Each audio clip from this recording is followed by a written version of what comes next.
আল্লাহ পাক বলেছেন লা ইন শাকারতুম লা আযীদান্নাকুম, তোমরা যদি আমার কৃতজ্ঞতা প্রকাশ করো, শুকরিয়া আদায় করো, আমি তোমাদের প্রতি আমার নিয়ামতকে বাড়িয়ে দেব। ওয়া লা ইন কাফারতুম ইন আযাবি লাশাদীদ, যদি তোমরা অকৃতজ্ঞ হও, অস্বীকার করো, তাহলে জেনে রেখো যে আমার আযাব বড়ই কঠিন। নবী করিম সাল্লাল্লাহু আলাইহি ওয়াসাল্লাম যে আইয়ামে জাহিলিয়াতকে মাত্র 23 বছরের ব্যবধানে একটা আলোকিত সমাজে পরিণত করেছিলেন, সে জাহিলি যুগের একটা মৌলিক পাপ ছিল শিরক, আল্লাহ পাকের তাওহীদের সাথে শিরকের সংমিশ্রণ। বর্তমান প্রেক্ষাপটের প্রত্যেকটা সেক্টরের দিকে তাকালে আমরা বুঝতে পারবো প্রতিটা ডিপার্টমেন্টের মধ্যে শিরক আছে। শিরক ইন এডুকেশন, শিরক আছে শিক্ষার মধ্যে, যেখানে আল্লাহ রাব্বুল আলামিনের ওয়াহির জ্ঞানকে চূড়ান্ত সত্য মনে করা হয় না, বরং যুক্তি বিজ্ঞান দর্শনকেই চূড়ান্ত সত্য মনে করা হয়। এটা একটা শিক্ষা দর্শনের মধ্যে শিরক। শিরক আছে ইকোনমিক্সের মধ্যে। আল্লাহ পাকের হালাল অর্থনীতির জায়গায় আমরা সুদভিত্তিক হারাম অর্থনীতিকে জায়েজ করে নিয়েছি এবং দিব্যি অবলীলায় সেগুলো সেবন করছি।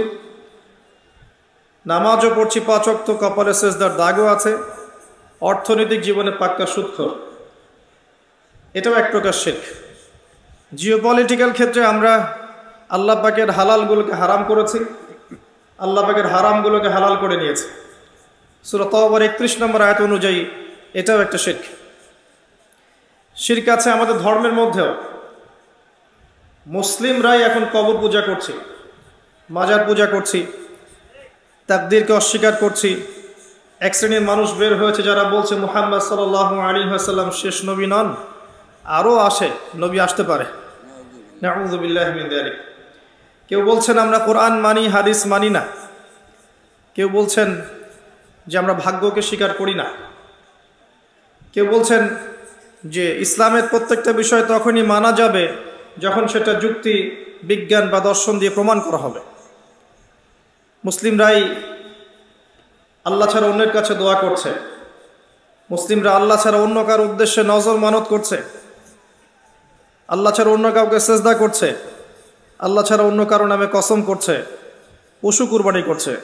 মুসলিমরাই শিরকে লিপ্ত আছে এবং মুসলিমরাই নিজেদের মধ্যে আজ শততা বিভক্ত দলাদলির মধ্য দিয়ে।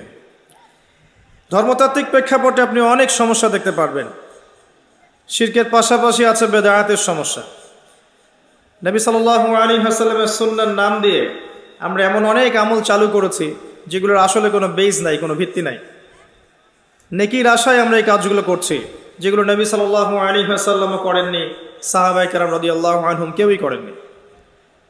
ধর্মতাত্ত্বিক ক্ষেত্রে সমস্যা দেখবেন, শিক্ষা ক্ষেত্রে সমস্যা দেখবেন, ইকোনমিক্সের সমস্যা দেখবেন, জিওপলিটিক্যাল ক্ষেত্রেও সমস্যা দেখবেন। প্রত্যেকটা ডিপার্টমেন্টেই শিরক আছে এখন, যেটা আইয়ামে জাহিলিয়াতের one of the most important জাহিলিয়াত, এটা ছিল শিরক। জাহিলি যুগে একটা পাপ ছিল রিবা বা সুদ, যেটা এখন পুরো বিশ্বে একটা সুদভিত্তিক অর্থনৈতিক সিস্টেমের মধ্য দিয়ে সবাইকে সুদখোর বানানো হয়েছে। যদিও বা নবী সাল্লাল্লাহু আলাইহি ওয়াসাল্লাম বলেছিলেন যে ব্যক্তি সুদ খায়, যে দেয়, যে লিখে রাখে, যে সাক্ষী থাকে, সবাই সমান অপরাধী, সবাইকে আমি লানত করলাম, অভিশাপ দিলাম। তারপরেও দিব্যি অবলীলায় আমরা মুসলিমরাই সুদ খাচ্ছি। এবং কোনো কোনো ক্ষেত্রে যারা সুদের বিরুদ্ধে ইসলামিক অর্থনৈতিক কোনো সিস্টেম চালু করতে চায় তাদেরকেই সমাজে বেশি ব্যঙ্গর শিকার হতে হয়। রিবা প্রত্যেকটা ক্ষেত্রে আছে। আমরা অনেক সময় সমিতির নামে সুদ খাচ্ছি, কোনো কোনো ক্ষেত্রে ব্যাংকিং সিস্টেমের নামে সুদ খাচ্ছি, কখনো কখনো এনজিওর নামে সুদ খাচ্ছি। আমরা সুদ খাচ্ছি সবাই, কিন্তু নবী সাল্লাল্লাহু আলাইহি ওয়াসাল্লাম সতর্ক করেছিলেন যে সুদের পাপের 73টা শাখা আছে, যার সবচেয়ে নিম্ন পাপ হচ্ছে নিজের মায়ের সাথে জেনা করা। এই কথাগুলো আমাদের কলবে এখন আর আঘাত করে না। নবীজি বলেছেন সুদের 73টা শাখা আছে পাপের, যার সবচেয়ে নিম্ন শাখা হচ্ছে নিজের মায়ের সাথে জেনা করা। নাউযু বিল্লাহি মিন যালিক। আর সর্বোচ্চ শাখা হচ্ছে ইয়া আইয়ুহাল্লাযীনা আমানু ইত্তাকুল্লাহ ওয়া যারু মা বাকিয়া মিনার রিবা ইন কুনতুম মুমিনিন। সর্বোচ্চ পাপ হচ্ছে আল্লাহ বলছেন হে মুমিনগণ তোমরা সুদ ছেড়ে দাও, আল্লাহকে ভয় করো।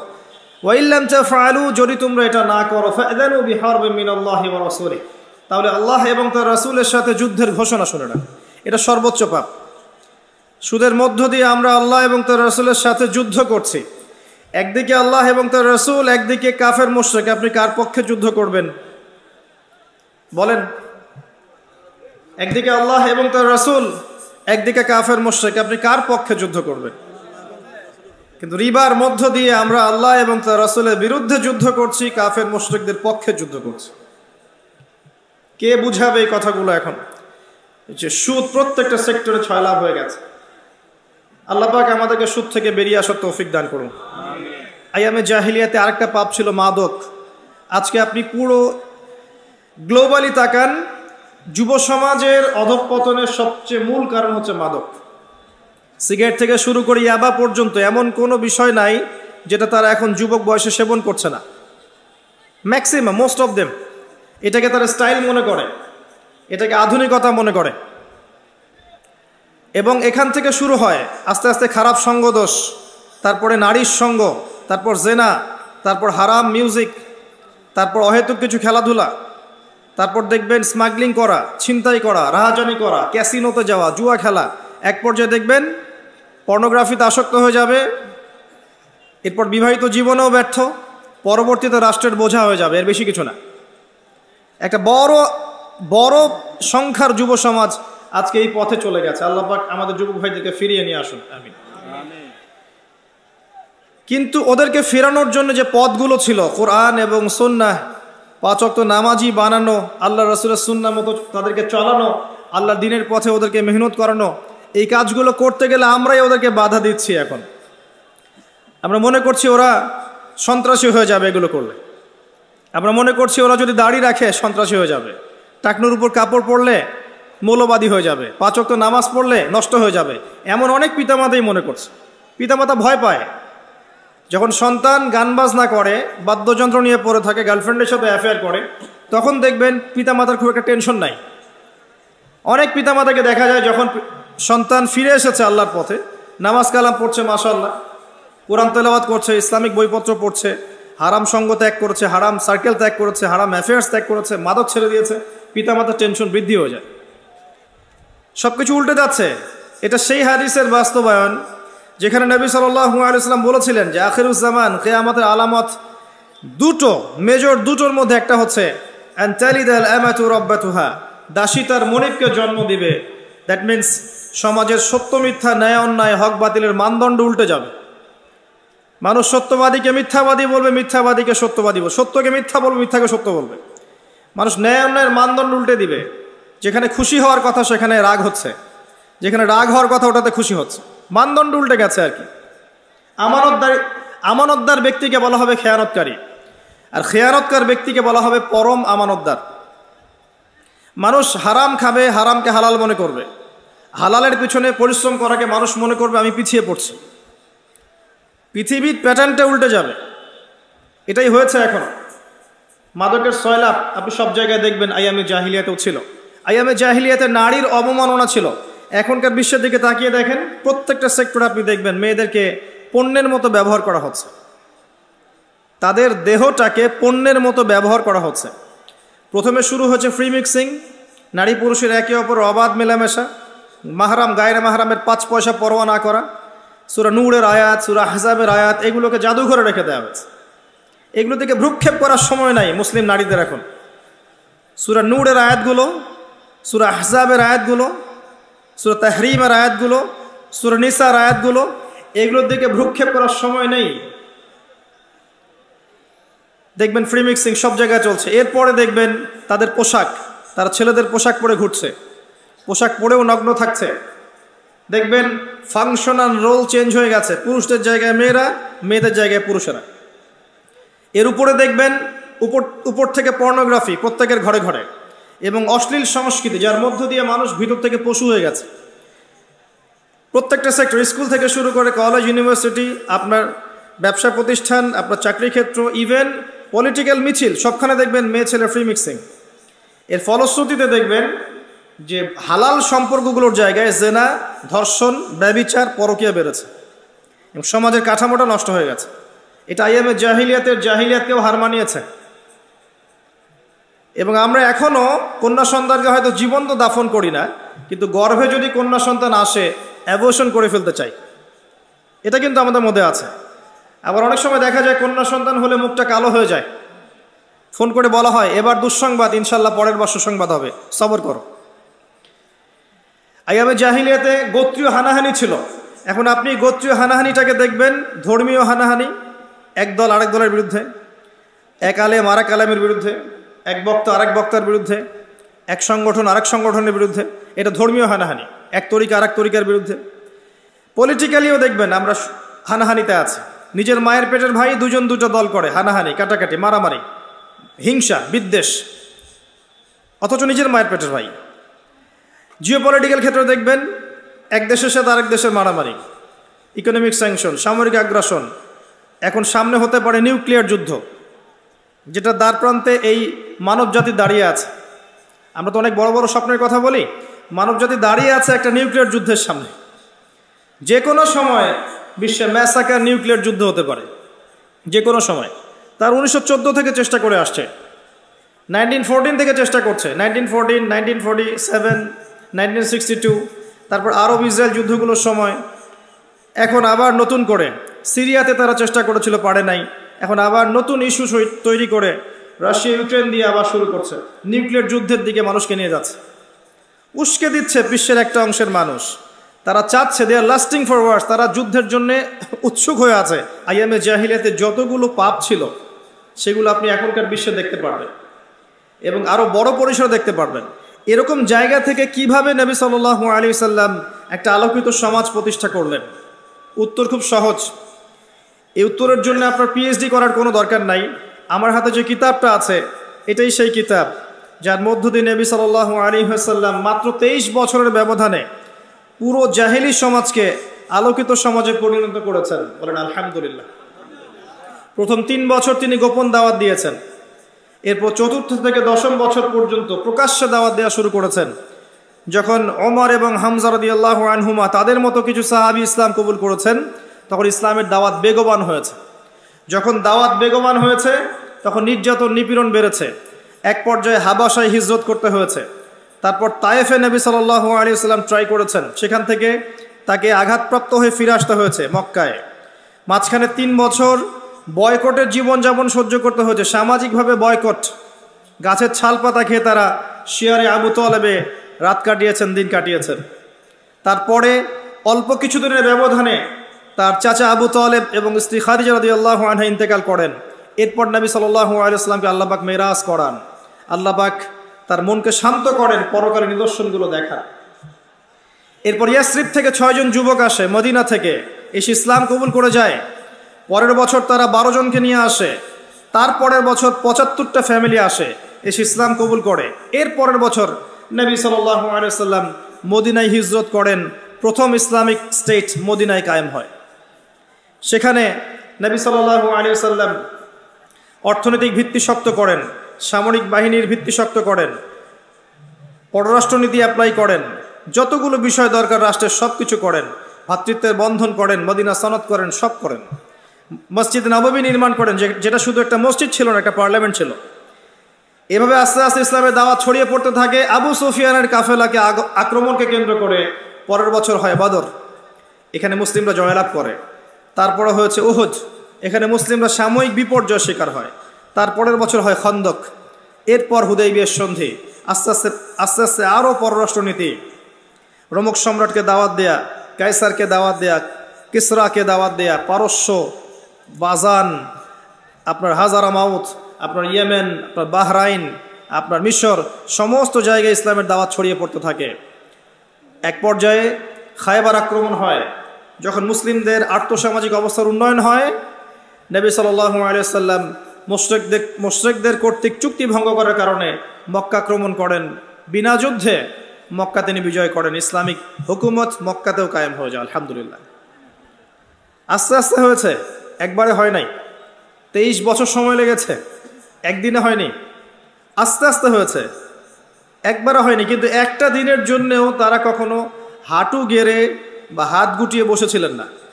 প্রত্যেকটা দিন প্রত্যেকটা রাত নবী সাল্লাল্লাহু আলাইহি ওয়াসাল্লাম সাহাবায়ে কেরামকে নিয়ে এগিয়ে গেছেন, কখনো পিছিয়ে আসেন নাই। কখনো বাধা এসেছে, কখনো বিপত্তি এসেছে, কখনো মার খেয়েছেন, কখনো বয়কট করা হয়েছে, কখনো হিজরত করতে হয়েছে, কিন্তু তারা তাদের আদর্শ এবং উদ্দেশ্যে লক্ষ্যে অটুট ছিলেন।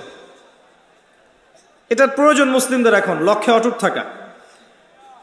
এরপর সেই ভিত্তির উপর দাঁড়িয়ে আবু বকর সিদ্দিক রাদিয়াল্লাহু আনহু শাসন কার্য চালিয়েছেন, তারপর ওমর রাদিয়াল্লাহু আনহু চালিয়েছেন, এরপর ওসমান রাদিয়াল্লাহু আনহু চালিয়েছেন, তারপর আলী ইবনে আবি তালিব চালিয়েছেন। চলেই গেছে বছরের পর বছর। এরপর 132 বছর উমাইয়ারা শাসন করেছে। তারপরের প্রায় 532 বা 50 বছরের মতো আব্বাসীয়রা শাসন করেছে। তারপর অটোম্যানরা এসেছে, ফাতেমিরা এসেছিল, কর্ডোভায় শাসন এসেছিল, মিশরের মামলুকরা এসেছিল, আফগানরা, মোগলরা এসেছে, সবাই শাসন করেছে। ইসলামই ছিল এই বিশ্বের বুকে একমাত্র প্রতিষ্ঠিত রিলিজন, শুধু জীবনের একটা ক্ষেত্রে নয়, জীবনের সমস্ত ক্ষেত্রেই। কিন্তু বিগত 100, 200, 300 বছর থেকে আমরা অধঃপতনের সময় দেখতে পাচ্ছি। কি কারণ? যে কিতাবটা হাতে নিয়ে নবী সাল্লাল্লাহু আলাইহি ওয়াসাল্লাম সমাজ সংস্কার করেছিলেন, এখান থেকে মুসলিমরা সরে এসেছে। মুসলিমদের এই কিতাবের উপরে মূলত 6টা হক ছিল। এই 6টা হকের বেশিরভাগই আমরা আদায় করতে পারি নাই। 1 নাম্বার ছিল এই কিতাব সবাই পড়তে জানবো, কিন্তু আমরা এই কিতাব সবাই পড়তে জানি না, দুর্ভাগ্যজনক।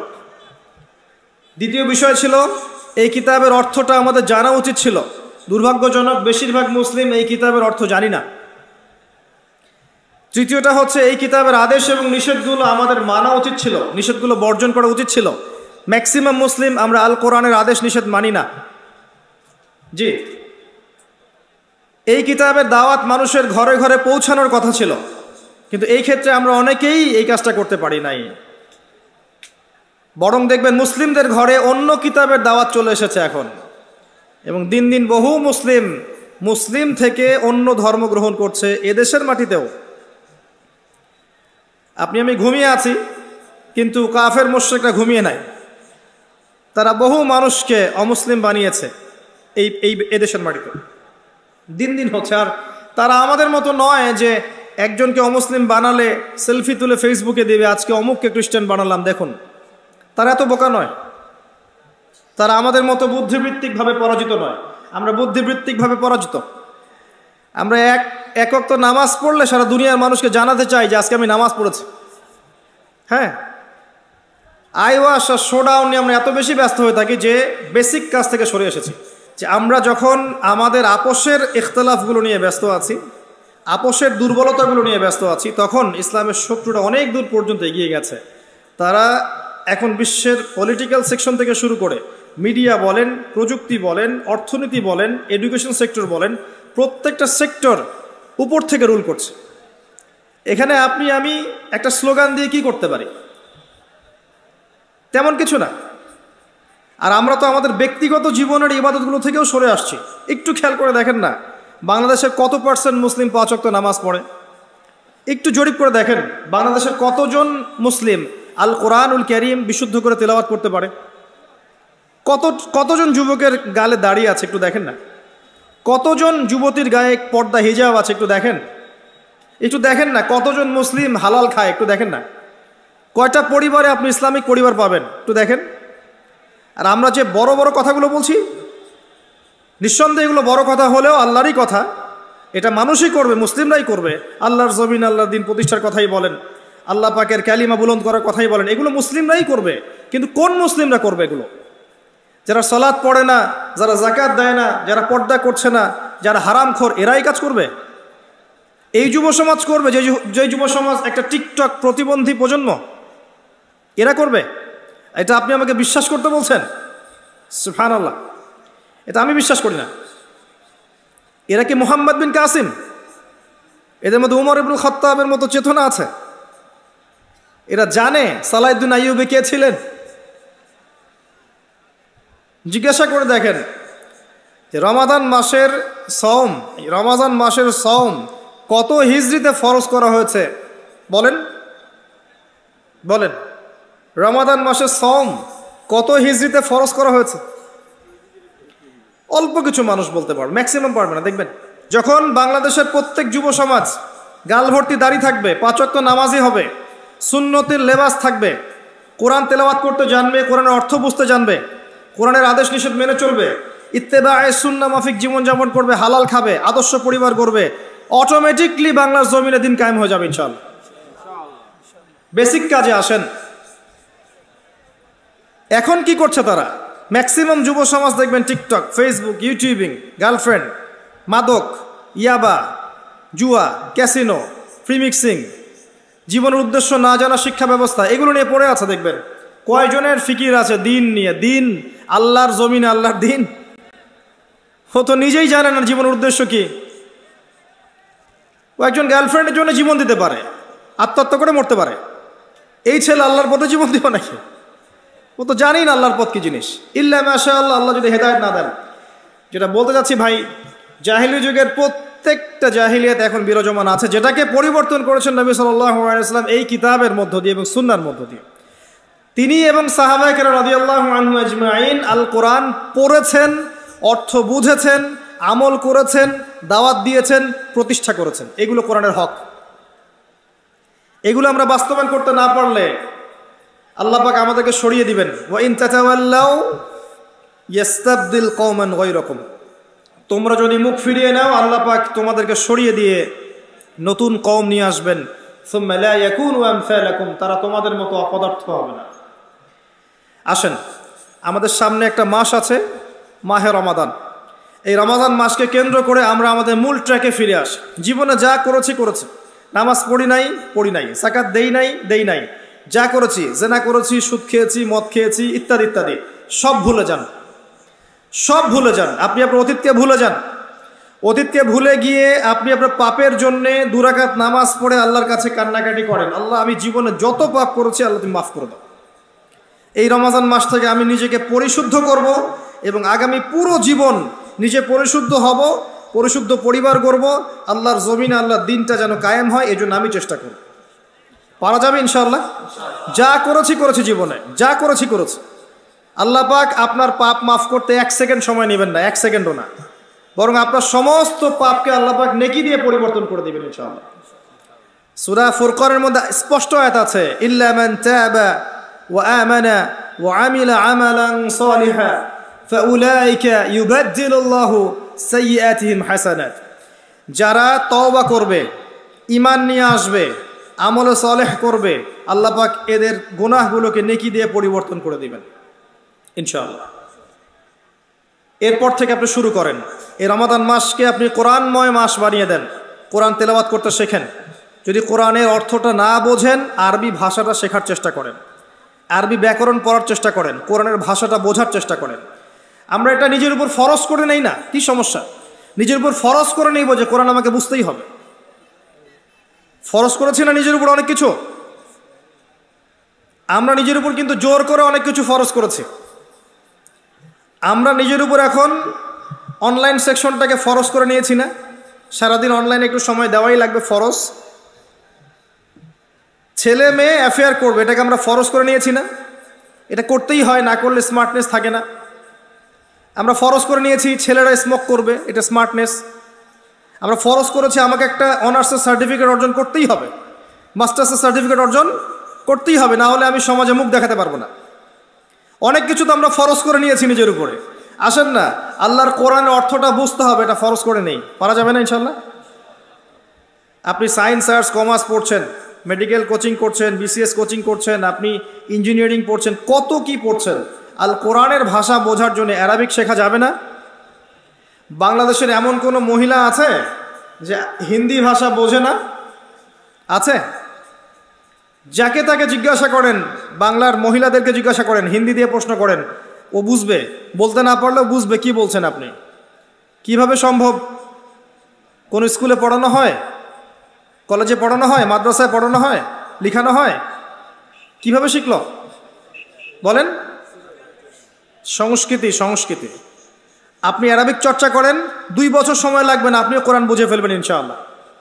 আমি বুঝে ফেলবেন না বলতে এটা বুঝাচ্ছি না যে আপনি মুফতি হয়ে যাবেন, আপনি বড় মুহাদ্দিস হয়ে যাবেন, আপনি বড় মুফাসসির হয়ে যাবেন, এটা বুঝাচ্ছি না। আমি বুঝাচ্ছি যে ইমাম তেলাওয়াত করবেন, আপনি বুঝতে পারবেন এর অর্থটা কি। ইমাম তেলাওয়াত করবেন, আপনি বুঝতে পারবেন অর্থটা কি। আল্লাহ পাক তৌফিক ইনায়াত করুন। আমি মন থেকে দোয়া করি, আমিন। রমজান মাসে কোরআনকে সময় দেন, কোরআন তেলাওয়াত করেন, অর্থ বোঝার চেষ্টা করেন, কোর্সগুলো করেন, অনলাইনে করেন, অফলাইনে করেন, মাদ্রাসায় গিয়ে করেন, ওস্তাদদের কাছে গিয়ে করেন। এবং যারা আমরা কোরআন তেলাওয়াত করতে জানি না, রমজানে শিখবো ইনশাআল্লাহ, শিখবো ইনশাআল্লাহ। যারা জানি তারা এই মাসে এক পারা করে পার ডে পড়বো, এক পারা করে পার ডে, একদিনে মিনিমাম এক পারা, 30 দিন 30 পারা পড়া যাবে ইনশাআল্লাহ। এবং এটাকে চর্চা ধরে রাখবেন, সারা বছর প্রত্যেক মাসে একটা করে খতম দিবেন, মাসে একটা করে খতম দিবেন। চাঁদ উঠবে, চাঁদের প্রথম দিন 1 পারা, চাঁদের দ্বিতীয় দিন 2 পারা, চাঁদের তৃতীয় দিন 3 পারা, এভাবে আপনি পুরো কোরআন খতম করবেন। পারবেন? চাঁদের সাথে কোরআনের সম্পর্ক আছে, কোথায় আছে এটা আপনি খুঁজে বের করবেন, আমি বলে দিব না। এই চাঁদের সাথে কোরআনের সম্পর্ক আছে, কোথায় আছে খুঁজে বের করে। যারা কোরআন তেলাওয়াত করতে জানি না, তেলাওয়াত শিখবো।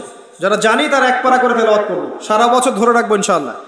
যারা এর চেয়ে ভালো পারি, হাফেজ, রমজান মাসে কোরআনের হিফজ চর্চা করব, পুরো কোরআনটা হিফজ চর্চা করবো ইনশাআল্লাহ। পারা যাবে ইনশাআল্লাহ। যারা এর চেয়ে বেশি পারি তারা ইনশাআল্লাহ তাআলা কোরআনের গবেষণায় লিপ্ত হব, অর্থগুলো বোঝার চেষ্টা করব। কোন সূরা আল্লাহ পাক কি বলতে চাচ্ছেন, কোন সূরার মূলনীতি কি।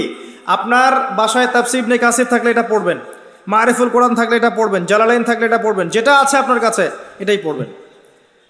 প্রতিদিন একটা নির্দিষ্ট সময়কে বেছে নেবেন, এই 1 ঘন্টা আমি স্মার্টফোন থেকে টোটালি দূরে থাকব, ফোন বন্ধ, ল্যাপটপ বন্ধ, সব বন্ধ। আমি টোটালি একদম কোরআন নিয়ে, ইসলামিক বই নিয়ে পড়ার টেবিলে। এটার জন্য আপনার বেস্ট সময়টা আপনি বেছে নেন। যদি ফজরের পর পড়েন বেটার, যদি না পড়েন জোহরের পর, না পড়েন আসরের পর ইত্যাদি। আপনি নামাজের পর একটা সময় বেছে নেন, যে সময়টা পড়ার টেবিলে থাকবেন মিনিমাম 1 থেকে 2 ঘন্টা, নড়বেন না এখান থেকে, ফোন টোন সব বন্ধ, কারোর সাথে কোনো কন্ট্যাক্ট নাই।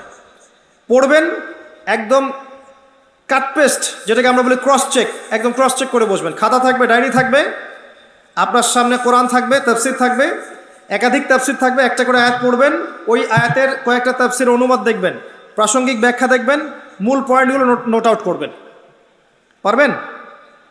পারবেন না? এভাবে পড়াশোনা না করলে কিন্তু মন থেকে শান্তি আসে না। এভাবে একটা দিন পড়ে দেখেন, মন থেকে শান্তি আসবে। একটা আয়াতকে নেন, মনে করেন একটা আয়াতকে নিলেন, যে আল্লাহ পাক বলেছেন ইয়া আইয়ুহাল্লাযীনা আমানু ইত্তাকুল্লাহ হাক্কা তুকাতিহি ওয়া লা তামুতুন্না ইল্লা ওয়া আনতুম মুসলিমুন, সূরা আলী ইমরান 102। আপনি এই আয়াতটা পড়েন, পড়ে এর তাফসীর 1টা 2টা 3টা তাফসীর অনুবাদ দেখেন, দেখে এর প্রাসঙ্গিক ব্যাখ্যাগুলো পড়েন।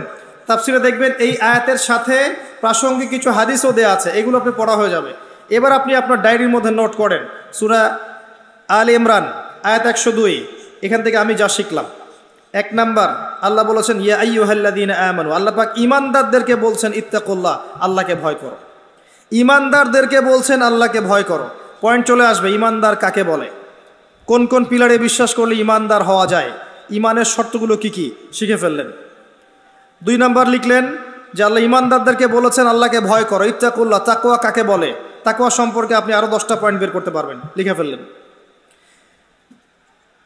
ইত্তাকুল্লাহ হাক্কা তুকাতিহি, ভয় করার মতো ভয় করো, এটার মানে কি, আল্লাহ পাক কি বোঝাতে যাচ্ছেন।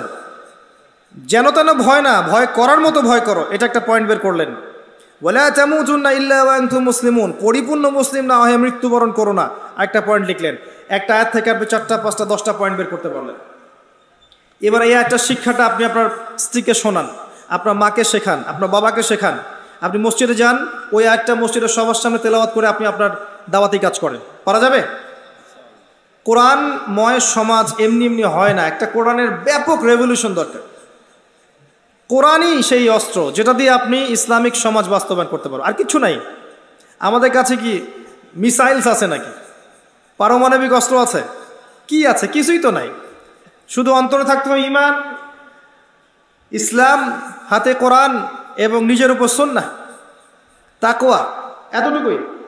তাওয়াক্কুল, প্রচেষ্টা, মুজাহাদা, ইস্তেকামা, এগুলোর মধ্য দিয়ে ইনশাআল্লাহ তাআলা ইসলামের বিজয় আসে। কোরআনে সময় দেন, রমজান মাসে কোরআনময় হয়ে যান। যারা আরও বড় স্কলার তারা কোরআনের আরও বেশি গবেষণা করে এই রমাদান মাসে 30 দিন 30টা টপিকে উম্মাকে কিছু কিছু কথা বলবেন, শেখাবেন, চর্চা করবেন এবং এগুলোকে মানুষের দুয়ারে দুয়ারে পৌঁছে দিবেন। শুধু মুসলিমদের দুয়ারে নয়, অমুসলিমদের দুয়ারে দুয়ারেও পৌঁছে দিতে হবে। যদি আমরা না দেই, অমুসলিমরা আমাদের দুয়ারে ওদের কিতাব পৌঁছে দিবে, দেখবেন দিচ্ছে এখন। কিন্তু আপনারা তো খবর রাখেন কি না জানি না, তো বাংলাদেশে প্রচুর মানুষ এখন দিন দিন খ্রিস্টান হচ্ছে, ডে বাই ডে। এটা তাদের ক্রেডিট বলবেন নাকি আমাদের ব্যর্থতা বলবেন? আমি বলবো আমাদের ব্যর্থতা। তাদের ক্রেডিট কি? পেট্রো ডলার, টাকা দেয়া, সেবার নামে করা, চাকরি দেয়া, বাড়ি করে দেয়া, জব দেয়া, এগুলো দিয়ে মানুষকে টানা। আমি দুর্বল না হলে আমাকে টানবে কিভাবে? আমার মধ্যে ইমান থাকলে, ইসলাম থাকলে, 5 ওয়াক্ত নামাজি আমি যদি হই, কোরআনময় জীবন গড়ি, আমাকে কিভাবে টানতে পারে? তাহলে ব্যর্থতা কোন জায়গায়? ওদের সাফল্যে না আমাদের ব্যর্থতায়? আমরা দাওয়াতি কাজ কিন্তু সব দিকে ফোকাস করছি না।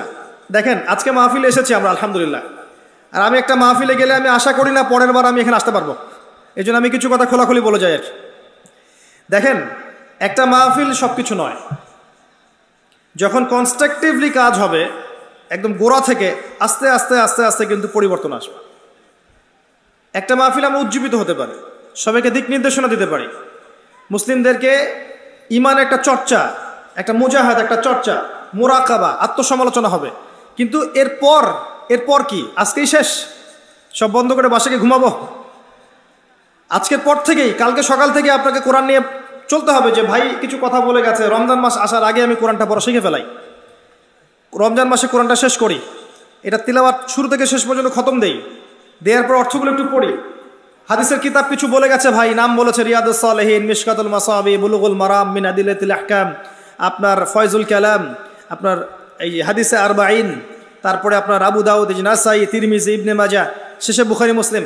এই যে কিতাবগুলোর নাম ভাই বলে গেছে, কিতাবগুলো একটু কিনি, একটু বড় বড় লাইব্রেরিতে যাই, বইগুলো একটু কিনি, বাসায় একটা লাইব্রেরি করি, প্রতিদিন 1 ঘন্টা 2 ঘন্টা একটু চর্চা করি। মাদ্রাসায় পড়িনি, তাতে কি হয়েছে? চর্চা করি, যেগুলো বুঝবো না আলেমদের কাছে জিজ্ঞাসা করব, সমস্যা কি? কে বলেছে আপনি দিনের জন্য কিছু করতে পারবেন না? এটা কি সেই ধর্ম যে ব্রাহ্মণরা ছাড়া অন্য কেউ বেদ পড়তে পারবে না? ব্যাপারটা কি এমন? এটা সেই রিলিজিয়ন যেটা চর্চা সবাই করতে পারবে, কিন্তু সবাই মুফাসসির হতে পারবে না, সবাই মুহাদ্দিস হবে না, সবাই ফকিহ হবে না, কিন্তু আমভাবে সবাই তো একটা মৌলিক জ্ঞান অর্জন করতে পারবে। সমস্যা কোথায়? এই মৌলিক জ্ঞানটুকুই মানুষের মাঝে প্রচার করবে।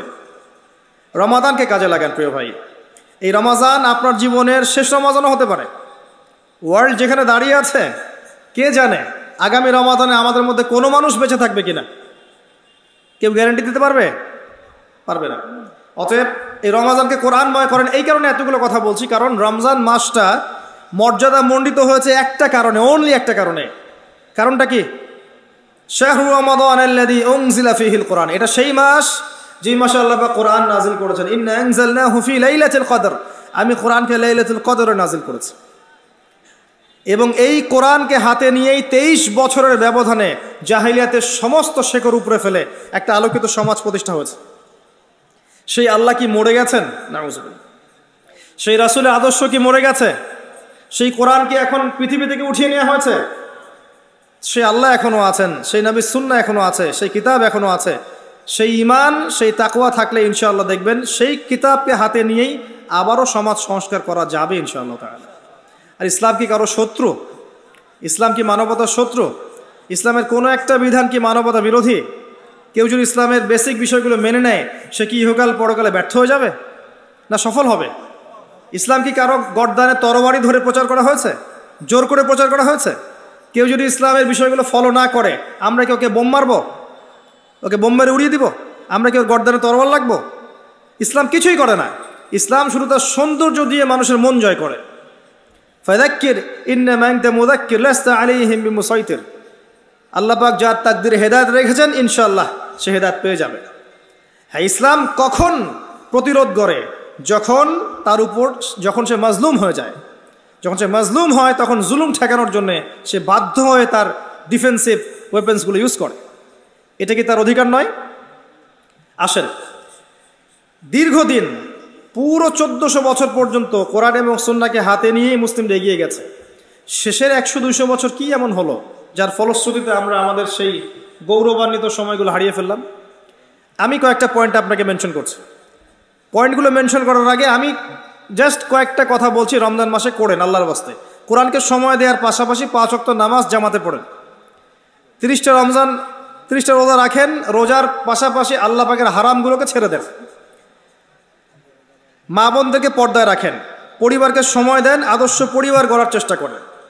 জাকাতগুলোকে রমজান মাসে দিয়ে দেন, বেশি বেশি এই মাসে দান সাদাকা করেন, মানুষকে বেশি বেশি ইফতার খাওয়ান। দুনিয়া পূজারি হবেন না, এই মাসে আধ্যাত্মিকতা অর্জন করার চেষ্টা করেন, তাসকিয়া অর্জন করার চেষ্টা করেন। ইনশাআল্লাহ রমাদান মাস শেষ হতে না হতেই আল্লাহ পাক আপনার সমস্ত গুনাহকে মাফ করে দেবেন ইনশাআল্লাহ। এবং লাইলাতুল কদর পাওয়ার চেষ্টা করেন। এবার এই জায়গায় আসেন, কি এমন হলো আমাদের, কোন কোন জায়গায় সমস্যা হলো আমাদের, যার ফলশ্রুতিতে আমরা আমাদের সেই সোনালী সময়গুলো হারিয়ে ফেললাম। আমি প্রথম কারণটা বলবো, 1 নাম্বার অজ্ঞতা। আমরা আগের মতো এডুকেটেড নই। আল্লাহ পাক প্রথম আয়াত নাজিল করেছিলেন ইকরা, পড়ুন। আমরা এখন পড়াশোনা খুব একটা করতে চাই না। বাস্তবতা এমনই, যদি অনেকে অস্বীকার করতে পারে, কিন্তু বাস্তবতা এটাই, কনস্ট্রাকটিভ সিলেবাসে কেউ পড়াশোনা করতে চায় না। আপনি একটা ওয়াজ করেন, দেখেন 2.5 ঘন্টা ওয়াজ করেন, দেখবেন অনেক মানুষ বসে বসে ওয়াজ শুনছে। আপনি এই সারা রাত ওদেরকে একটা বই পড়তে দেন, আর রাহিকুল মাখতুম একটা বই দেন রাসূল সাল্লাল্লাহু আলাইহি ওয়াসাল্লামের জীবনের উপর, দিয়ে বলেন ফজরের নামাজের পরে পরীক্ষা নিব, সারা রাত পড়ো, ফজর নামাজের পর পরীক্ষা নিব, দেখি কে কত পায়। দেখবেন আপনার পার্টিসিপেন্টের সঙ্গে 100 জন নাই, পড়তে চায় না। ওই ইউটিউবে গিয়ে দেখবেন একটা বিচ্ছিন্ন লেকচার শুনেছে। ভাই, ইউটিউবের লেকচার শোনা বা ফেসবুকের একটা লেকচারে কাটপিস শোনা, এটা ইমান রিচার্জের জন্য যথেষ্ট নয়, এটা কনস্ট্রাকটিভ পড়াশোনা নয়। এভাবে আপনার মস্তিষ্ক বিক্ষিপ্ত হয়ে যাচ্ছে। আজকে এই টপিক পড়েন, কালকে ওই টপিক শোনেন, কাল পরশুদিন আরেক টপিক শোনেন। আর ইউটিউবে ঢুকলেই তো দেখবেন এই আলেম কি বললেন ওই আলেমের বিরুদ্ধে, অমুক যা বললেন তার বিরুদ্ধে, এগুলোই। এর বাইরে কি আছে? এই কাজগুলো করে মিডিয়া, এই কাজগুলো এক শ্রেণী মিডিয়া করে টাকার জন্যে, ডলারের জন্যে। উনি যা বললেন তার বিরুদ্ধে, উনি আবার যা রিপ্লাই দিলেন তার বিরুদ্ধে, মানে খেপিয়ে দেওয়া হয় একজনকে আরেকজনের বিরুদ্ধে। এমন এমন সামলাইন দিয়ে দিবে যে ইচ্ছাকৃতভাবে রাষ্ট্রকে, প্রশাসনকে ওই ব্যক্তির বিরুদ্ধে লাগিয়ে দেওয়া হবে। এতে করে আস্তে আস্তে মানুষ মাইনাস হতে থাকবে এবং এই ময়দান ফাঁকা হয়ে যাবে। এই কাজটা কারা করলো? এক শ্রেণী মিডিয়া করেছে, দুনিয়া পূজারি মিডিয়া। যদি এদেরকে কন্ট্রোল করা না যায়, আগামী দিনে দেখবেন এই আলেম ওলামাদের সংখ্যা, এই চেয়ারে বসা মানুষের সংখ্যা আরো কমে যাবে। দেখে নিয়েন আমার কথাটা। এখনো সময় আছে, দূরদর্শীদের সাথে কন্ট্রোল করতে শিখেন, নাহলে আগামীতে দেখবেন যে এরা নিজেরাই অমুসলিমদের অঘোষিত ওয়েপেন্স হিসেবে কাজ করছে। ওরা জানেই না যে ওরা কি করছে, ইসলামের ক্ষতি করছে। বাদ দেন, যেটা বলছিলাম, এগুলো ইসলাম শেখার মাধ্যম নয়, কনস্ট্রাকটিভ। একটা লেকচার শুনলেন, সেই লেকচারটা যদি কনস্ট্রাকটিভ হয়, বিষয়ভিত্তিক হয়, গঠনমূলক হয়, আপনি কিছু শিখতে পারবেন। কিন্তু যদি এলোমেলো লেকচার হয়, আপনি শিখতে পারবেন না। এবং আজকে এই টপিকের একটা লেকচার, কালকে ওই টপিকের একটা, পরশুদিন আরেকটা বই পড়ছেন, তারপরের দিন আরেকটা বই পড়ছেন, আপনার মাথাটা বিক্ষিপ্ত হয়ে যাবে, আপনি পড়াশোনা করতে পারবেন না। আমরা যদি এভাবে স্কুল লাইফে পড়াশোনা করতাম, আমরা কি গ্র্যাজুয়েশন করতে পারতাম? একটা সিলেবাস ছিল না? আগে ক খ শিখবে, তারপরে বানান করে পড়া শিখবে, তারপর সেন্টেন্স মেকিং শিখবে, তারপর ট্রান্সলেশন শিখবে, প্যারাগ্রাফ শিখবে, ইত্যাদি ইত্যাদি। এগুলো ছিল না? একটা সিকোয়েন্স ছিল। এই সিকোয়েন্স মেনটেন করে পড়াশোনা করতে হবে। এটা প্রথম কাজ, যেটা থেকে আমরা সরে এসেছি। সিকোয়েন্সগুলো কিভাবে করবেন? মাদ্রাসায় যে ক্লাসিক্যাল বইগুলো আছে পড়তে হবে। তারপরে আপনি কোরআনের সাথে হাদিস, ইসলামের ইতিহাস, রাসূলের জীবনী, তারপরে জিওপলিটিক্স, ইসলামের অর্থনীতি, এক একটা সাবজেক্ট আপনাকে পড়তে হবে। দুইভাবে পড়তে পারেন, মাদ্রাসায় গিয়ে অথবা ওস্তাদদের সোহবতে গিয়ে। আগেকার ওলামায়ে কেরাম যারা ছিলেন, সলফে সালেহিন, তারা কিন্তু মাদ্রাসায় পড়েন নাই। তারা কি করেছেন? একজন আলেমের কাছে কোরআন শিখেছেন, একজনের কাছে গিয়ে নাহু সরফ শিখেছেন, একজনের কাছে গিয়ে আরবি ভাষা সাহিত্য শিখেছেন, আরেকজনের কাছে গিয়ে হাদিস শিখেছেন, আরেকজনের কাছে উসুলে হাদিস শিখেছেন। এইভাবে আস্তে আস্তে আস্তে আস্তে তারা ফকি হয়েছেন, মুহাদ্দিস, মুফাসসির হয়েছেন। এটা একটা ভালো ট্র্যাক। এখনও এটা আমি বলবো পজিটিভ, এটাই করা উচিত। যারা জেনারেল লাইনে পড়ছেন তাদের জন্য এটাই ভালো অপশন। আর যারা মাদ্রাসায় পড়ছেন তারা তো সৌভাগ্যবান, আলহামদুলিল্লাহ। কিন্তু মাদ্রাসাতেও কিছু ল্যাকিংস আছে। যেমন এখানে আমরা পুরো হিস্ট্রি পাচ্ছি না, পুরো ফিলোসফি, পুরো ইসলামিক ইকোনমিক্স, পুরো জিওপলিটিক্স, পুরো সিরাত ইত্যাদি সব কিছু পুরোপুরি পাচ্ছি না। অনেকেই বের হচ্ছেন এখান থেকে যারা গ্লোবাল বিষয়গুলো সম্পর্কে ওয়াকিফাল নন, অনেকে বের হচ্ছেন। কারণ কি? কোরআন সুন্নাহ হাতে থাকার পরেও যদি আমি সারা ওয়ার্ল্ডকে ডিল করতে না পারি, তাহলে আমার ব্যর্থতা নয় এটা বললে কি মাইন্ড করবেন? এটা আমার ব্যর্থতা। কোরআন সুন্নাহকে হাতে রেখে যদি আমি ইসলামকে দিয়ে দেখে চ্যালেঞ্জ করতে না পারি, এটা আমার ব্যর্থতা। আল্লাহ পাক বোঝার তৌফিক দান করুন। প্রথম প্রবলেম আমি ফাইন্ড আউট করি হচ্ছে পড়াশোনার ল্যাকিংস। দ্বিতীয় প্রবলেম আমি দেখি আমরা পড়ছি অনেকেই, জানছি অনেকেই, জানা অনুযায়ী আমল করছি না, এটা একটা ল্যাকিংস। থার্ড আমি একটা ল্যাকিংস দেখি, সেটা হলো আমরা হালাল খাচ্ছি না, হারাম খাচ্ছি। ম্যাক্সিমাম সুদ খাচ্ছি, ঘুষ খাচ্ছি, দুর্নীতি করছি, এবং দেখবেন মানুষের সম্পদ আত্মসাৎ করে খাচ্ছি। হারাম ঢুকলেই ইবাদত নষ্ট হয়ে যাবে, নূর আধ্যাত্মিকত্ব নষ্ট হয়ে যাবে। ইসলামী খেলাফা জিহাদ ওগুলো পরের কথা, নিজের ভিতরে আধ্যাত্মিকত্বই থাকবে না, নিজেই কবরের আযাব থেকে বাঁচতে পারবো না। এটা আমি প্রবলেম দেখি আমাদের মা বোনদের ক্ষেত্রে। এরা ফ্যামিলিস্ট রেভলিউশনে ধোকায় পড়ে নিজের ইজ্জত হারাচ্ছে, ফ্রি মিক্সিংয়ে ইজ্জত হারাচ্ছে, ব্যাপক জেনা হচ্ছে, পরকীয়া হচ্ছে, আপনি দেখবেন ধর্ষণ হচ্ছে। এরা সঠিকভাবে পর্দা করছে না। আমরা ওদেরকে নারী পুরুষের অবাধ মেলামেশা দিয়ে দিয়েছি, এতে করে ওরা তাদের সম্মান হারাচ্ছে। এটা একটা বড় সমস্যা আমাদের। আমি প্রবলেম দেখি যে আমরা আদর্শ পরিবারগুলো করতে পারছি না। ম্যাক্সিমাম পরিবার দেখবেন তাওহিদ জানে না, সুন্নত জানে না, ইসলামিক সংস্কৃতি নাই। বাবা দুনিয়াদার, মাও মাশাল্লাহ দুনিয়াদার, এদিকে ছেলেও মাশাল্লাহ টিকটক প্রজন্ম, এরকম পরিবার চলছে। এগুলো মেজর প্রবলেম। এগুলোকে কাভার আপ না করে ইউ ক্যানট ইমাজিন ইসলামিক খেলাফা আর Islamic revolution. Never ever, this is not possible. এটা সম্ভব না। এগুলো বেসিক, যেগুলো সাহাবা একরাম করেছিলেন, রাসূল সাল্লাল্লাহু আলাইহি ওয়াসাল্লাম করেছিলেন, দীর্ঘদিন যুগ যুগ ধরে আমাদের মুসলিম বাপদাদারা করে এসেছে। এখান থেকে আমরা সরে আসলে স্লোগান দিয়ে আইওয়াস শোডাউন দিয়ে কিচ্ছু হবে না ভাই। আলাইকুম আনফুসাকুম, নিজের নফসের খবর নাও, নিজের নফসের খবর নাও, নিজের নফসকে ঠিক করো, তারপরে অন্যের দিকে আঙ্গুল তুলতে আসো। আমি এগুলো প্রবলেমস ফাইন্ড আউট করি, এগুলো আমাদের এখনকার সমস্যা। অন দ্য আদার হ্যান্ড, আপনি অন্যদিকে গিয়ে দেখবেন ইসলামের এগেনস্টে যারা আছে ওরা পলিটিক্যালি ডেভেলপড, ওদের মধ্যে মিডিয়া আছে, ওদের প্রযুক্তি আছে, ওদের ইকোনমিক সেকশন আছে, ওদের মধ্যে ঐক্য আছে। আর ঐক্যের শব্দটা তো বলেই নেই। এটা এমন একটা শব্দ যেটা চুপচুপ করে বলতে হয়, শয়তান যেন শুনে না ফেলে। কারণ আমরা আমাদের মধ্যে 95টা বিষয় যদি একমত থাকে, 5টা-4টা বিষয় যদি দ্বিমত থাকে, আমরা বিভক্ত হতে রাজি আছি, তাই না ভাই? এটা মুসলিমদের চরিত্র। এখন আর অমুসলিমদের মাঝে গিয়ে দেখেন, তাদের মধ্যে 99টা বিষয় যদি দ্বিমত থাকে, একটাতে একমত ইসলামের শত্রুদের, যে তারা ইসলামকে আক্রমণ করবে বা ইসলামকে ডমিনেট করতে চায়, এখানে তারা একমত, তারা ঐক্যবদ্ধ। আর আমাদের মধ্যে দেখবেন 95টা বিষয় আমরা একমত, কয়েকটা বিষয়ে যেটাতে আমরা হয়তো দ্বিমত। একজনের মাসলাক একরকম, আরেকজনের মানহাজ একরকম, আরেকজনের মাযহাব একরকম, আরেকজনের তরিকা একরকম, আরেকজনের ফিকহি বুঝ একরকম, যথেষ্ট বিভক্ত হওয়ার জন্যে। শততা বিভক্ত। বাংলাদেশে 73 দল নয়, 73,000 দল আছে। প্রত্যেকেই বলে যে আমি হকের উপর আছি, সবাই আমার দলে আসো। ঐক্যের কথা তো বলাই যায় না, মানে ঐক্যের কথা মুখে বলে, মনে কিন্তু ঐক্য নাই। ঐক্যটা কিন্তু মনের ব্যাপার। ওয়াতাসিমু বিহাবলিল্লাহি জামিআ ওয়া লা তাফাররাকু, এটা কোরআনে আছে। মনে করিয়ে দিতে হয় যেটা কোরআনে আছে। আল্লাহ বলেছেন যে তোমরা আল্লাহর রজ্জুকে একসাথে ধরো, জামিআন ওয়া লা তাফাররাকু, দলে দলে বিভক্ত হয়েও না। আল্লাহ বলেছেন একসাথে থাকো, একসাথে থাকি নাই। আল্লাহ বলেছেন দলে দলে বিভক্ত হয়েও না, হয়েছি।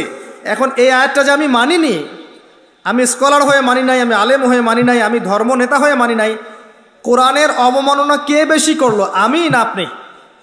বলেন। এই আয়াতের উপর যে আমরা আমল করছি না, এটার অবমাননা কে বেশি করছে? আমি না একজন নাস্তিক, আমি না একজন মোরতাদ, আমি না একজন কুফার?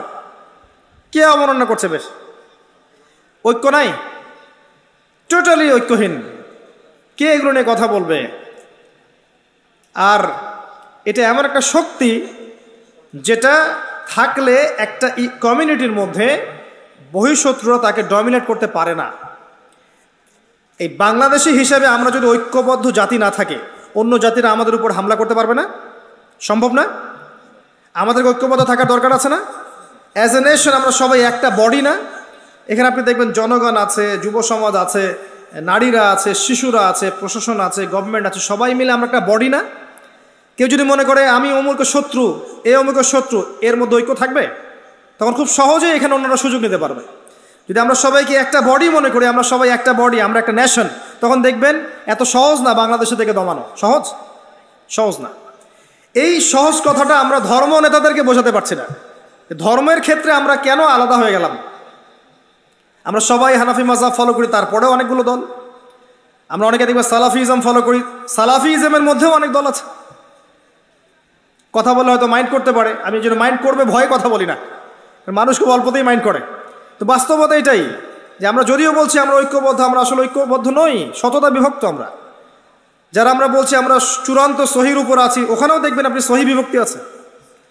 কি করবেন আপনি? একটা সলিউশন আমার কাছে মনে হয় যে আমরা যদি মন থেকে সবাইকে মুসলিম ভাই মনে করতে পারি, আমার মনে হয় এনাফ। যে হ্যাঁ, উনি একটা মাযহাব ফলো করে, উনি একটা সালাফিজম ফলো করে, উনি একটা তরিকা ফলো করে, কিন্তু সে কোরআন মানে, হাদিস মানে, নবী সুন্নাহ মানে, আল্লাহ রাসূলকে মানে, সে মুসলিম, আমি তাকে মুসলিম মনে করি, সে আমার ভাই। কোনো সমস্যা আছে? তার সাথে আমার সব বিষয়ে একমত না, আমার হতেও হবে না। সব বিষয়ে একমত কখনো হতেও হবে না। সিম্পল। আমি ঘড়িটা বাম হাতে পড়েছি, আপনি চাইলে ডান হাতে পড়তে পারেন। সিম্পল। অনেকে বলবে ডান হাতে ঘড়ি পরা বেটার, আমি মনে করছি যে আমার এখানে সুবিধা হচ্ছে। একই কথা, আপনি একটা টুপি ইউজ করছেন, টুপি নিয়েও কামড়াকামড়ি, সুবহানাল্লাহ। কি বাকি রাখলাম আমরা? একজন ছিঁড়ে ফেলছে, আরেকজন পড়ছে, আরেকজন হাদিয়ে দিচ্ছে, সুবহানাল্লাহ। কত কাজ আমাদের। যখন আমরা এগুলো করতে থাকি তখন দেখবেন ওরা আরো 10টা মিসাইল বানিয়ে ফেলে, তাক করে রাখিয়ে দেয় মুসলিমদের উপরে। কবে যে বুদ্ধিবৃত্তিকভাবে আমরা উন্নত হব আল্লাহ ভালো জানে। সবে বরাত এসেছে, অনলাইনে ঢুকলেই খালি ক্যাচাল, এটা সাবিত করবে, এটা সাবিত করবে, ওটা সাবিত করবে, সুবহানাল্লাহ। কেউ আবার এগুলোকে নিয়ে ডিবেট কম্পিটিশন করে মানুষকে মজা দিচ্ছে, আসো এখানে ব্যস্ত থাকো। এদিকে দেখবেন ওরা ওদের কাজে এগিয়ে যাচ্ছে। ওই যে মঙ্গলদের সময় যখন আক্রমণ করেছিল তাতাররা বাগদাদে ইসলামী খেলাফতকে আক্রমণ করেছিল, 40 দিনের মধ্যে 10 থেকে 20 লক্ষ মানুষকে হত্যা করেছে। ওই সময় কিছু মানুষ বসে বসে তর্ক করেছিল কাকড়ার গোস্ত খাওয়া হালাল না হারাম। ইতিহাস পড়ে দেখেন, ওই সময় যখন ওরা আক্রমণ করছে তখন মুসলিমদের মধ্যে এক শ্রেণীর মানুষ বসে তর্ক করছে কাকড়া, চিংড়ি এগুলো খাওয়া হালাল না হারাম। এখন আমরা কি করছি এগুলো ছাড়া? এগুলোই সামনে আসবে। এই যে রমাদান, দেখবেন আরেকটা ইস্যু, তারাবির সালাত 8 রাকাত না 20 রাকাত, এটা চলবে রমজান মাসে, এটাই ক্যাচাল ক্যাচাল ক্যাচাল চলবে। আবার একটা আসবে ঈদের দিন, ঈদের তাকবীর 6 না 12 না কি একটা সমস্যা আছে না, 6 তাকবীর না 12 তাকবীর চলবে। এমন করে হাত বাঁধা থেকে এখন পর্যন্ত ডিসাইড করতে পারলাম না হাতটা বাঁধবো কোথায়। 1400 বছরে এখন পর্যন্ত সিদ্ধান্ত নিতে পারলাম না যে হাতটা আসলে বাঁধবো কোথায়। আর কেউ যদি নাভির নিচে বাঁধে, অনেক সময় দেখা যায় ওর সামন দিয়ে মানুষ হেঁটে চলে যাচ্ছে, ওর তো নামাজই হয় না, এরকম ভাব। কি বলবেন, এরকম দৃশ্য আমিও দেখেছি। এক ভাই নাভির নিচে হাত বেঁধেছে, আরেক ভাই অন্য পার্টির আর কি, তো সে তার সামন থেকে হেঁটে চলে গেল। নামাজের সামন দিয়ে হেঁটে চলে গেলেন, বলছে তো নামাজই হয় না, তো হাতি বাঁধা শেখেন, নামাজই হয় না। সুবহানাল্লাহ। আজ পর্যন্ত আমরা ডিসাইড করতে পারলাম না এগুলো। তো এই হচ্ছে অবস্থা ভাই। আমি আপনাকে বাস্তবতা দেখাচ্ছি আর কি। আমি একটু প্র্যাকটিক্যাল মানুষ, বাস্তবতার বিষয়গুলো আমি একটু ফোকাস করার চেষ্টা করি। বাস্তবতা হচ্ছে এই যে আমরা আজকে শততা বিভক্ত, পড়াশোনার খুব একটা কেয়ার করছি না, আমরা ওলামায়ে কেরামকে রেসপেক্ট করছি না খুব একটা, এবং আলেম ওলামাদের ভিতরেও ঐক্যের অভাব আছে, ইসলামিক দলাদলির মধ্যে ঐক্যের অভাব আছে, একই সাথে আমাদের মধ্যে হালাল রিজিকের অভাব আছে, তাজকিয়া আত্মশুদ্ধির অভাব আছে, পারিবারিক আদর্শগুলো ঠিক হচ্ছে না, হারাম খাচ্ছি, দুনিয়া পূজা করছি, দিনকে আমি দুনিয়ার উপরে অগ্রাধিকার দিচ্ছি।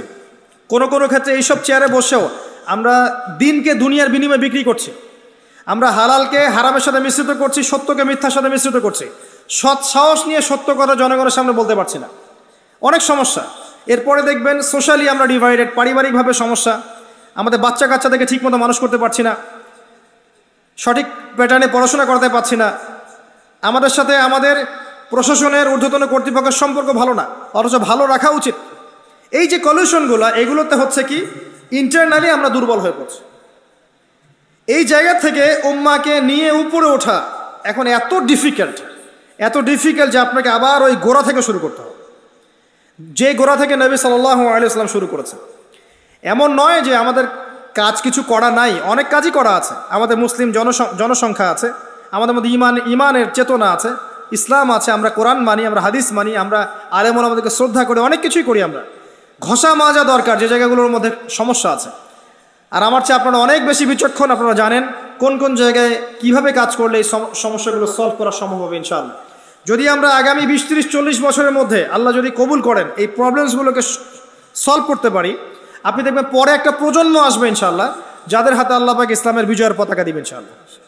আমরা দোয়া করি আল্লাহ পাক আমাদেরকে সেই প্রজন্ম গড়ে তোলার তৌফিক দান করুন, আমিন। আমার মনে হয় আমি অল্প সময় যথেষ্ট বলেছি।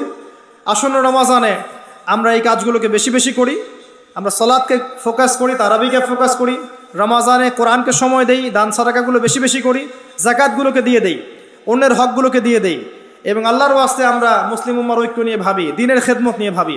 আল্লাহ পাক আমাদের সবাইকে পবিত্র কোরআন এবং সুন্নাহ অনুযায়ী জীবনযাপন করার তৌফিক দান করুন। আগামী দিনগুলোতে ইসলামের জন্য কিছু করার তৌফিক আল্লাহ পাক আমাদেরকে দান করুন। আল্লাহ পাক আমাদের সরকার প্রশাসন জনগণ সবাইকে হেদায়েত দান করুন। আল্লাহ পাক আমাদের মধ্যে হৃদ্যতা, ভালোবাসা এবং ঐক্য দান করুন। আল্লাহ পাক আমাদেরকে একটা শক্তিশালী জাতিতে পরিণত করুন। যুব সমাজকে আল্লাহ পাক হেদায়েত দান করুন। আল্লাহ পাক মা বোনদেরকে পর্দায় রাখুন।